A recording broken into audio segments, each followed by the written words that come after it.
15వ వచనం నుండి పాత్రలుగా ఉన్నారు. సో మీరు వివేచనతో ఎవరు దుర్బోధకులు, ఎవరు సద్బోధకులు, ఏది దుర్బోధ, ఏది సద్బోధ అనేది తెలుసుకోవాలంటే వాక్యానుసారంగా మీరు ఆలోచించాలి. రెండవది ఏం చెప్పాడు? దుర్నీతికి దూరంగా ఉండమన్నాడు 19వ వచనంలో. ప్రభు నామమును ఒప్పుకొని ప్రతి వాడును దుర్నీతి నుండి తొలగిపోవలను. సో వీటిలో చేరకుండా, వారితో చేరకుండా తను తాను పవిత్రపరుచుకున్నటువంటి వ్యక్తి, దేవుడికి ఉపయోగపడేటువంటి వ్యక్తి, దేవుడి చేతుల్లో బలమైనటువంటి సాధనముగా ఉండేటువంటి వ్యక్తి. పాపం అనేది చాలా అపవిత్రమైనటువంటిది. మీరు పాత నిబంధన, కొత్త నిబంధన చదివినప్పుడు దేవుడు సిన్ ని వర్డ్ పిక్చర్స్ లో చూపిస్తాడు. అంటే పాపమును కొన్ని పద చిత్రముల్లో చూపిస్తాడు.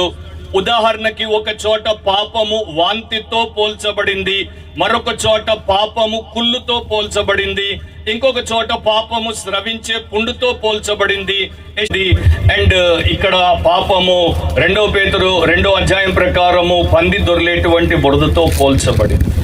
సో దాని నుండి దూరముగా ఉండమని దేవుడు మనకు చెప్పుటలో ఆయన మనకెంతో వివేకాన్ని చూపిస్తున్నాడు అని నేను మీకు చెప్పాల్సిన అవసరం లేదు. యేసుక్రీస్తు యొక్క సొంత సహోదరుడు యాకోబు పత్రిక రాసినప్పుడు 1వ అధ్యాయం 21వ వచనంలో అందుచేత సమస్త కల్మషమును అని రాశాడు. కల్మషము అనేది తెలుగులో పాత పదం, కానీ ఇంగ్లీష్ బైబిల్లో ఎట్లా ఉంటుందంటే లెట్ ఆల్ ఫిల్దీనెస్ అంటే మురికి, మైల, లేకపోతే భయంకరమైనటువంటి అపవిత్రతతో కూడుకున్నటువంటి దాని నుండి నిన్ను నీవు వేరు చేసుకోమని ఆయన చెప్పాడు. దేవుడు ఒక మురికి క్రైస్తవుడిని తన మహిమ కార్యముల కొరకు ఎప్పుడూ వాడడు. అతడు వాడబడుతున్నట్టు కనబడొచ్చు, అతనికి ప్రజాదరణ, పాపులారిటీ ఉండొచ్చు, కానీ దేవుడు అతన్ని ఎప్పుడు కూడా లెక్కలోకి తీసుకోలేదు. మనము గమనించాల్సింది ఏంటంటే దేవుడి ఆమోదం ఉందా అన్నది ముఖ్యం. ప్రపంచమంతా నిన్ను ఆమోదించి దేవుడు నిన్ను ఆమోదించకపోవచ్చు, ప్రపంచమంతా నిన్ను తృణీకరించి దేవుడు నిన్ను ఆమోదించవచ్చు. మొదటిది గొప్పది కాదు, రెండవదే గొప్పది. దేవుడు రేపు ఆయన ముందు నిలబడినప్పుడు బలా నమ్మకమైన మంచి దాసుడా అని మనల్ని అనాలి, దాసురాలా అనాలి. అంటే పాపము నుండి మనము వేరు చేయబడాలి. మురికి క్రైస్తవులను మహిమ కార్యముల కొరకు దేవుడు వాడడు. 35 సంవత్సరాల క్రితం హైందవ కుటుంబంలో పుట్టి పెరిగినటువంటి నేను రక్షించబడ్డాను. మరి దేవుడు నాకు 50 దేశాల్లో వాక్య పరిచర్య చేసేటువంటి ఆధిక్యతనిచ్చాడు. నా పాయింట్ ఏంటంటే జీవాహారపు రొట్టెను లోకానికి అలమటిస్తున్నటువంటి వారికి పంచిపెట్టడానికి మురికి పాత్రను ఆయన వాడడు. జీవజలాన్ని లోకానికి ఇవ్వడానికి ఆయన మురికి పాత్రను వాడడు. నీవు వాడబడాలంటే నీవు ఒక పవిత్రమైనటువంటి పాత్రగా ఆయన చేతుల్లో నిన్ను నీవు పెట్టుకోవాలి. కనుక నీవు ఈ అపవిత్రత నుండి దూరం అవ్వాలి. యాకోబు 1వ అధ్యాయంలోనే 27వ వచనము మనము చాలాసార్లు పెద్దగా పట్టించుకోము, విస్మరిస్తాము. దేవుడి దృష్టిలో నిజమైనటువంటి ఆరాధన, ట్రూ వర్షిప్ లేకపోతే ప్యూర్ వర్షిప్ ఏంటి అనేది అక్కడ చెప్తున్నాడు. తండ్రి అయిన దేవుని ఎదుట పవిత్రమును నిష్కలంకమునైన భక్తి ఏదనగా దిక్కులేని పిల్లలను, విధవరాండ్రను వారి ఇబ్బందిలో పరామర్శించుటయు, ఇహలోక మాలిన్యము తన కంటకుండా తను తాను కాపాడుకొనుటయునే. మొదటిది నేను విడిచిపెడుతున్నాను, కానీ రెండవది మన సమయానికి ఉపయోగపడుతుంది కనుక ఇహలోక మాలిన్యము తన కంటకుండా తను తాను కాపాడుకొనుట. ఇది తండ్రి అయిన దేవుని ఎదుట పవిత్రము నిష్కలంకమునైన భక్తి. This is true faith, this is true worship, this is true religion before God almighty. బట్టలకు మురికి తాకొద్దు, మీ బట్టలకు మురికి తాకొద్దు, కానీ మీ బ్రతుకెప్పుడు మురికి తాకినా మీకు పట్టింపు ఉండదు అన్నప్పుడు మరి మీరు దేవుడికి అనుగుణంగా ఎట్లా ఉంటారు, ఎట్లా వాడబడతారు అనేది మనందరం కూడా ఆలోచించాల్సినటువంటి విషయం. సో పాపము అనేది అన్యుడికి ఒక ఆరాటం, కానీ పాపం అనేది ధన్యుడికి ఒక పోరాటం. సో పాపం విషయంలో జాగ్రత్త, దానికి దూరంగా ఉండాలని ఎన్నో వచనాలు వాక్యంలో మనకి చెప్తున్నాయి. మరొక వచనం నేను మీకు చదువుతాను. 2వ కొరింథీ 7వ అధ్యాయము 1వ వచనం. ప్రియులారా, మనకు ఈ వాగ్దానములు ఉన్నది గనుక దేవుని భయముతో పరిశుద్ధతను సంపూర్తి చేసుకొనుచు శరీరమునకును ఆత్మకును కలిగిన సమస్త కల్మషం, మరలా కల్మషం అంటే మురికి, మైల నుండి మనలను పవిత్రులుగా చేసుకుందాం. సో శారీరకంగా మనల్ని మనం జాగ్రత్తగా పెట్టుకుంటాం, కానీ ఆత్మీయంగా మనం అంతే జాగ్రత్తగా ఉన్నామా? ఇక్కడ శారీరకంగా తప్పిపోయినటువంటి కుమారుడు దూరదేశానికి పోయాడు, దుర్వ్యాపారం చేశాడు, దరిద్రుడైపోయాడు, దివాలా తీశాడు. అతడు శరీర సంబంధమైనటువంటి పాపికి సాదృశ్యంగా ఉన్నాడు. కానీ ఆత్మ సంబంధమైనటువంటి పాపికి సాదృశ్యంగా ఇంట్లో ఉన్నటువంటి పెద్దన్న ఉన్నాడు.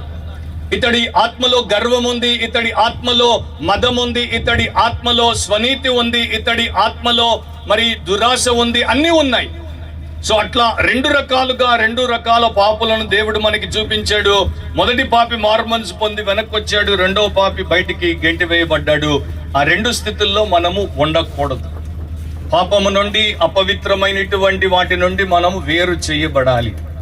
ఆ 2 కొరింథీ 6వ అధ్యాయంలోనే 14 నుండి 18 వరకు దేవుడు చెప్పాడు, మీరు అవిశ్వాసులతో జోడుగా ఉండకుడి, నీతికి దుర్నీతితో ఏమి సాంగత్యం, వెలుగునకు చీకటితో ఏమి పొత్తు, క్రీస్తునకు బెలియాలుతో ఏమి సంబంధం, అవిశ్వాసితో విశ్వాసికి పాలెక్కడిది, దేవుని ఆలయమునకు విగ్రహములతో ఏమి పొందిక, మనము జీవము గల దేవుని ఆలయమై ఉన్నాం.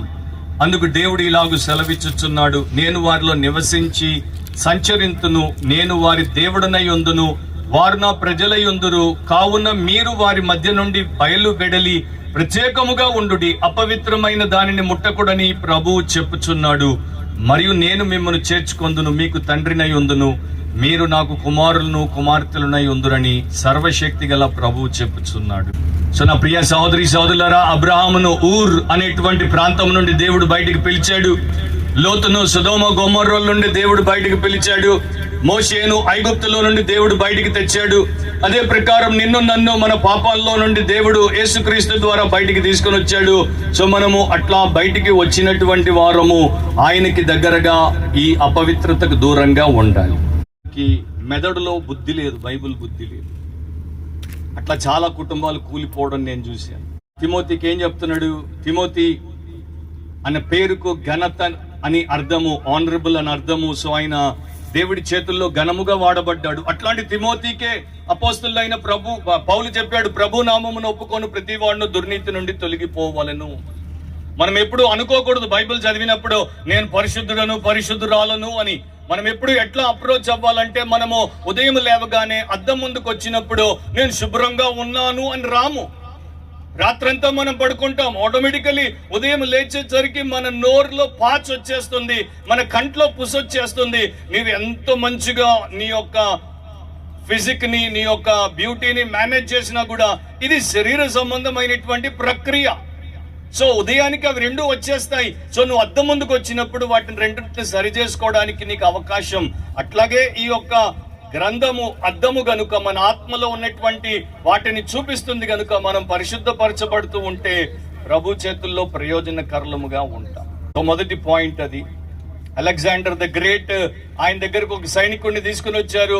అతడు నేరం చేశాడని చెప్పినప్పుడు అలెగ్జాండర్ తీర్పు తీర్చటకు ముందు అతడి పేరేంటని అడిగాడు. అతడు నా పేరు అలెగ్జాండర్ అనగానే చక్రవర్తికి చాలా కోపం వచ్చింది. వెంటనే అన్నాడు, నీ పేరైనా మార్చుకో, నీ యొక్క బతుకైనా మార్చుకో, నా పేరు పెట్టుకొని నువ్వు నాకు తలవంపులు తెస్తున్నావు. మన పేరేంటి అంటే క్రిస్టియన్. మనకి నేమ్ క్రిస్టియన్, కానీ క్రైస్ట్ యొక్క నేచర్ ఉందా అనేది మనము వేసుకోవాల్సినటువంటి ప్రశ్న. క్రైస్ట్ నేచర్ తో క్రిస్టియన్ నేమ్ మీకుంటే దేవుడికి స్తోత్రం. అది a sanctified life. పాపము నుండి వేరు చేయబడ్డాము, కానీ ఇప్పుడు పరిశుద్ధపరచబడుట. అక్కడ 21వ వచనంలో వాడు పరిశుద్ధపరచబడి అని రాయబడి ఉంది. అంటే వాడిక ప్రభు కొరకు ప్రత్యేకించబడి ఉంటాడు, ప్రభు కొరకు ప్రతిష్ఠించబడి ఉంటాడు, ప్రభు కొరకు వేరు చేయబడి ఉంటాడు. ఇక్కడ ఇది పోడియం అంటారు, లేకపోతే పుల్పిట్ అంటారు. దీన్ని వారు ప్రత్యేకంగా ఇట్లా నిలబడి ప్రసంగము చేయడానికి, దేవుడి యొక్క సంఘములో దీన్ని వాక్య పరిచర్యకు వాడడానికి దీన్ని తయారు చేశారు. ఆ స్టాండ్ ని ఆ యొక్క పర్పస్ కోసం తయారు చేశారు. ఈ మైక్ ని మాట్లాడడానికి ఉపయోగం కోసం తయారు చేశారు. ఇది దానికోసమే ఉపయోగపడాలి. నేను ఈ మైక్ ను స్వయంగా చేసి మేకును కొట్టకూడదు, అట్లాగే ఇది మరో పనికి వాడకూడదు. సంఘము, మందిరము దాన్ని కట్టినప్పుడు దాంట్లో పరిశుద్ధ ఆరాధన కొరకే దాన్ని మనం కేటాయిస్తాం, ప్రతిష్ఠిస్తాం. దాంట్లో డిస్కోతిక్ పెట్టకూడదు, దాంట్లో సర్కస్ విన్యాసాలు ఉండకూడదు. అది ప్రత్యేకించబడింది. ఒక స్త్రీని ఒక పురుషుడికి ఇచ్చి భార్యాభర్తలుగా వారిని ప్రకటించినప్పుడు వారిద్దరూ ఒకరి కోసం ఒకరుగా ఏర్పాటు చేయబడ్డారు. వారి జీవితం అంతా మరణం వారిని వేరు చేసేంత వరకు వారు ఒకరికి ఒకరుగా ఉండాలి. సో మనం కూడా దేవుడి కొరకు అట్లా ప్రత్యేకించబడినటువంటి వారం, set apart for God alone. దేవుడి కొరకు మాత్రమే ఏర్పాటు చేయబడ్డాం. కాబట్టి మరే మక్షీన్ అనేటువంటి భక్తుడు అనేవాడు, ఆ Holi man is a mighty weapon in the hands of God. ఒక పరిశుద్ధుడు దేవుడి చేతుల్లో బలమైనటువంటి ఆయుధం. 31 సంవత్సరాలు 30 సంవత్సరాలకే ఆయన చనిపోయాడు, కానీ ప్రపంచ ప్రఖ్యాతిగాంచినటువంటి పరిశుద్ధ దైవ సేవకుడు. సో నీవు నిజంగా దేవుడి చేత వాడబడాలి, నీ జీవితము నిత్యత్వం కొరకు లెక్కలోకి రావాలి, నీ జీవితం 10 మందికి నిజమైనటువంటి ఆశీర్వాదంగా ఉండాలి అంటే నీ జీవితంలో నీవు పాపము నుండి వేరవ్వాలి, అంటే దేవుడి కొరకు పరిశుద్ధపరచబడి ఉండాలి. పాత నిబంధనలో మీరు తర్వాత చదివితే ద్వితీయోపదేశ కాండం 7వ అధ్యాయం చదవండి. అక్కడ దేవుడు ఇశ్రాయేలీయులను తన కొరకు ప్రత్యేకమైన స్వకీయ సాంపాద్యమైనటువంటి జనముగా పెట్టుకున్నాడు. సో వారు ఇతరుల్లాగా ఉండకూడదు, వారు ఆయనలాగా ఉండాలి. ఆయన వారికి చేయాల్సినటువంటి ఆజ్ఞలన్నింటినీ చేశాడు. మందిరం కూడా వేరుగా కట్టాడు. మోషే సకల జ్ఞానములో అండ్ సకల నేర్పరితనాల్లో కూడా గొప్ప మేధావి. ఈజిప్షియన్ లాంగ్వేజెస్ లో, ఈజిప్షియన్ ఎడ్యుకేషన్ లో, ఈజిప్షియన్ సైన్సెస్ లో మోషే ఒక ఎక్స్పర్ట్, ఒక పిహెచ్డి. ఐగుప్తు గొప్ప గొప్ప కట్టడాలకు పేరుగాంచింది, కానీ ఐగుప్తులో ఉన్నటువంటి కట్టడం వంటి కట్టడాన్ని దేవుడు తన టాబర్నికల్ కొరకు, అంటే పర్ణశాల కొరకు ఆయన మోషే చేత కట్టనివ్వకుండా పరలోకంలో బ్లూ ప్రింట్ చూపించి దాన్ని మోషేతే కట్టించాడు, దాన్ని ప్రత్యేకంగా పెట్టాడు. యాజకులను ఆయన ప్రతిష్ఠించి తన వారిగా ప్రత్యేకించుకున్నాడు. దాంట్లో ఇవ్వబడేటువంటి బలుల విషయంలో అట్లాంటి ప్రత్యేకతను దేవుడు చూపించాడు. 7 రోజుల్లో ఒక దినాన్ని పరిశుద్ధపరిచి 6 రోజులు మీవి, 7వ రోజు నాది అని దేవుడు దాన్ని ప్రత్యేకపరుచుకున్నాడు. అట్లాగే రక్షింపబడినటువంటి ప్రతి క్రైస్తవుడు, క్రైస్తవురాలు క్రీస్తు కొరకు ప్రత్యేకపరచబడ్డారు. ఓడ నీటిలో ఉండాలి, కానీ నీరు ఓడలోనికి రాకూడదు. సో అట్లా నిన్ను దేవుడికి సమర్పించుకున్నావా? దేవుడికి నీ జీవితం అంతటిని పరిపూర్ణంగా ఆ ప్రకారము ప్రతిష్ఠించేసుకున్నావా? నా కన్నులు దేవుడి కొరకు ఉపయోగపడాలి, నా చెవులు దేవుడి కొరకు ఉపయోగపడాలి, నా యొక్క నోరు దేవుడి కొరకు ఉపయోగపడాలి, నా మనసు దేవుడి కొరకు ఉపయోగపడాలి, నా హస్తాలు, నా కాళ్ళు, నా హృదయం దేవుడి కొరకు ఉపయోగపడాలి. ప్రతిదీ దేవుడికే, సొంతం కోసం కాదు. ప్రతిదీ దేవుడికే, లోకం కోసం కాదు. ప్రతిదీ దేవుడికే, సాతాను కోసం కాదు. ప్రతిదీ దేవుడికే, నా తల్లిదండ్రుల కోరికలు తీర్చడం కోసం కాదు అని నీవు దాన్ని దేవుడికి ప్రతిష్ఠించావా? కానీ దేవుడికైతే ఇచ్చిన కాన్సక్రేటెడ్ లైఫ్ మళ్ళా వెనక్కి సండే మార్నింగ్ సర్వీస్ లో ఇచ్చాం, సండే ఈవినింగ్ కల్లా బయట ఎక్కడో లోకంలో వెనక్కి తీసేసుకున్నాం. మనకు కావలసినట్టు దాన్ని సుఖపెట్టుకోవడానికి వాడుకున్నాం. అది మంచిదా? సో దేవుడు చెప్పాడు, నేను పరిశుద్ధులను కనుక మీరును పరిశుద్ధులై ఉండండి. అంటే దాని అర్థం ఏంటంటే, నేను లోకం లాంటి వాడను కాను, నేను పాపుల లాంటి వాడను కాను, నేను అందరికన్నా పైన వాడను, ప్రత్యేకించబడిన వాడను, వేరైనటువంటి వాడను. కనుక మీరు కూడా అట్లాగే ఉండండి, నా కొరకు ఉండండి, నా వైపు ఉండండి, నన్ను పోలి ఉండండి అని దేవుడు చెప్పాడు. మనము బైబిల్ చదివినప్పుడు, పత్రికలు చదివినప్పుడు కొరింథులోనున్న పరిశుద్ధులకు, ఎఫెసులోనున్న పరిశుద్ధులకు, కొలస్సైలోనున్న పరిశుద్ధులకు అని వాక్యమును పరిశుద్ధాత్ముడు రాయించాడు. దాని యొక్క అర్థం ఏంటి? మీరు పరిశుద్ధులు అంటే ప్రత్యేకించబడిన వారు, దేవుడికి సంబంధించినటువంటి వారు. మీ మీద ఎవరికీ హక్కు లేదు, కేవలం దేవుడికే మీ మీద హక్కు ఉంది. సో అట్లాంటప్పుడు పరిశుద్ధులు అనేటువంటి బిరుదు మనకుంది, కానీ మన బ్రతుకు పరిశుద్ధముగా ఉన్నదా? ఫిలిప్ హోవర్డ్ అనేటువంటి 15 సంవత్సరాల చిన్న క్రైస్తవుడు, బాలుడైన క్రైస్తవుడు 15వ సంవత్సరంలో ఇట్లా ప్రార్థన చేయడం మొదలుపెట్టాడు. నిరంతరం ఇట్లా ప్రార్థన చేసేవాడు, God keep me pure in money, morals and motives. ధనం విషయంలో నన్ను పవిత్రంగా ఉంచు, నైతికత విషయంలో పవిత్రంగా ఉంచు, ఉద్దేశాల విషయంలో పవిత్రంగా ఉంచు. చాలాసార్లు పైన పటారం, ఫిల్ ఇన్ ద బ్లాంక్స్, లోన లొటారం. అంటే మనము చేసే పని బాగా ఉండొచ్చు, కానీ దాని వెనుక ఉద్దేశం బాగా ఉండకపోతే మనలో పరిశుద్ధత లేదు. పైకి భక్తిగల ముఖం, లోపల పాపమును ప్రేమించేటువంటి భక్తిహీనమైన హృదయము ఉండకూడదు. ప్రభు చెప్పాడు యోహాను సువార్త 17వ అధ్యాయం 19వ వచనంలో, ఐ సాంక్టిఫై మై సెల్ఫ్, నన్ను నేను ప్రతిష్ఠించుకొనుచున్నాను. సో ఆయన దేవుడి కొరకు ప్రతిష్ఠించుకున్నాడు, దేవుడి యొక్క నిత్య సంకల్పం కొరకు ప్రతిష్ఠించుకున్నాడు. ఆ నిత్య సంకల్పం ఏంటి? జగత్ పునాది వేయబడక మునిపే దేవుడి పోలికలో, దేవుడి స్వరూపమందు సృజింపబడినటువంటి ప్రతి మానవుడు, ప్రతి నరుడు, నారి తర్వాత మానవ సమాజం వీటన్నిటిని జోడించుకుంటూ వచ్చింది. పుట్టినప్పుడు దేవుడు వారి మధ్యలో పెట్టినటువంటి ఒకే ఒక వ్యత్యాసం ఏంటంటే నరుడు నారి. అండ్ వారిద్దరికి దేవుడిచ్చినటువంటి ఒకే ఒక గొప్ప ధన్యత ఏంటంటే వారు ఆయన పోలికలో ఆయన స్వరూపమందు ఉన్నారు. సో అట్లాంటి వారు పాపంలో పడినప్పుడు వారిని వెతికి రక్షించుట దేవుడి యొక్క బాధ్యతగా ఆయన ఎంచి యేసును పంపాడు. అండ్ యేసు లోకానికి ఎందుకు వచ్చాడు, నరావతారిగా ఎందుకు మారాడు అంటే తను తాను దేవుడి యొక్క ఆ చిత్తాన్ని పరిపూర్ణముగా నెరవేర్చుటకు ప్రతిష్ఠించుకున్నాడు. జస్ట్ ఒక్కసారి ఆలోచించండి, మనము ఆరాధించేటువంటి యేసు, మనం ప్రార్థించేటువంటి యేసు, మనం విశ్వసించేటువంటి యేసు, మనం వెంబడించే యేసు, మనము త్వరలో ఎదుర్కోబోయేటువంటి యేసు, ఎవరి ముఖాన్ని చూడడానికి ప్రతి నిమిషము పరితపిస్తున్నామో ఆ మహిమా స్వరూపుడగు యేసు 33.5 సంవత్సరాలు ఈ లోకంలో బ్రతికినప్పుడు ఒక ఆలోచన సొంతది చెయ్యలేదు, ఒక్క కోరిక సొంతది కలిగిలేడు, ఒక్క సంతోషము తన కొరకు తాను అనుభవించలేదు.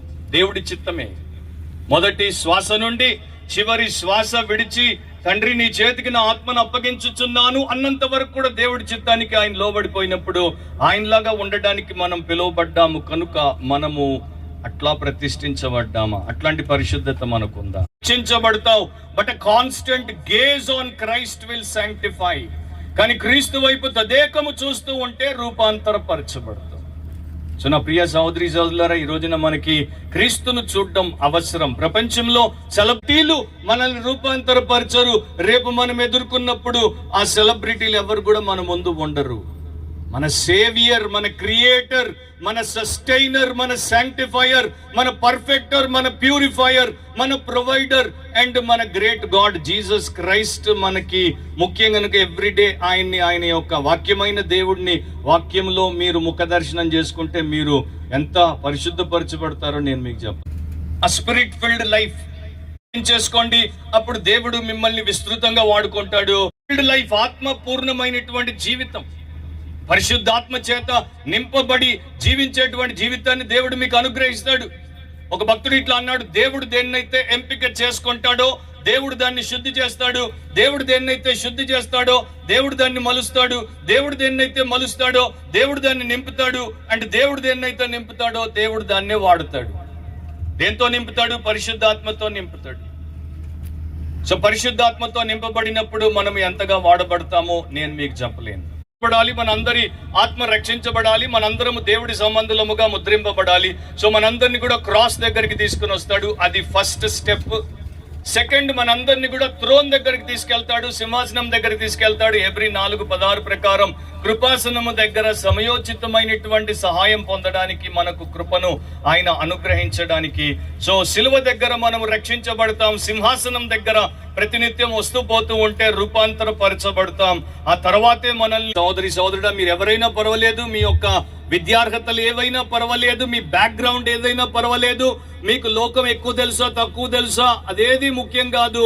మీరు రక్షించబడితే, మీరు దేవుడికి ప్రతిష్ఠించుకుంటే, మిమ్మల్ని దేవుడు పరిశుద్ధాత్మతో నింపితే, ప్రస్తుతం ఉన్నటువంటి భ్రష్టుగొట్టిన లోకంలో మీరు చాలా అవసరం. కనుక మీ ఇంటి వారికి మీ అవసరత ఉంది, మీ పేట వారికి మీ అవసరత ఉంది, మీ పట్టణానికి మీ అవసరత ఉంది, మీ దేశానికి మీ అవసరత ఉంది. కనుక స్త్రీలు అనేకులను మరి దేవుడు స్త్రీల్లో వాడుకుంటాడు, అండ్ పురుషుల్లో ఎక్కడెక్కడ వాడుకోవాలో అక్కడ వాడుకుంటాడు. నా మనవి ఏంటంటే ఆత్మ పూర్ణులై ఉండండి. ఎఫెసీ 5వ అధ్యాయం 18 నుండి 6వ అధ్యాయం 20వ వచనం వరకు మీరు తర్వాత చదువుకోండి. అక్కడ పరిశుద్ధాత్మ పూర్ణత గురించి రాయబడి ఉంది. సో ఆత్మ పూర్ణులై ఉండుడి. ఆత్మ పూర్ణులైతే ఏం చేస్తాము? అయితే ప్రాణం పెడతాడు. ఆత్మ పూర్ణురాలైనటువంటి భార్య క్రీస్తుకు సంఘం లోబడినట్టు లోబడుతుంది. ఆత్మ పూర్ణులైనటువంటి తల్లిదండ్రులు తమ పిల్లల్ని ప్రభు యొక్క బోధలో శిక్షలో పెంచుతారు. ఆత్మ పూర్ణులైనటువంటి పిల్లలు తమ తల్లిని తండ్రిని సన్మానిస్తారు. ఆత్మ పూర్ణులైనటువంటి దాసులు యజమానులకు సేవ చేసినప్పుడు యేసుకు సేవ చేసినట్టు భావించి సేవ చేస్తారు. ఆత్మ పూర్ణులైనటువంటి యజమానులు వారికి పైన యజమానుడిని గుర్తించి వారి యొక్క దాసుల పట్ల కనికరం చూపిస్తారు. అండ్ కేవలం ఆత్మ పూర్ణులు మాత్రమే ప్రభు యొక్క మహాశక్తిని బట్టి ఆయన దినమందు బలవంతులై దేవుడిచ్చు సర్వాంగ కవచమును ధరించుకుని మరి అపవాది తంత్రములను ఎదిరించుటకు, వాడి మూకలను ఓడించుటకు సిద్ధపరచబడతారు. అండ్ ఈ రోజున మనలో ప్రతి ఒక్కరూ అట్లా ఉండాలి. అట్లా ఉన్నప్పుడు మనము ఘనత నిమిత్తమైన పాత్రులముగా ఉంటాం.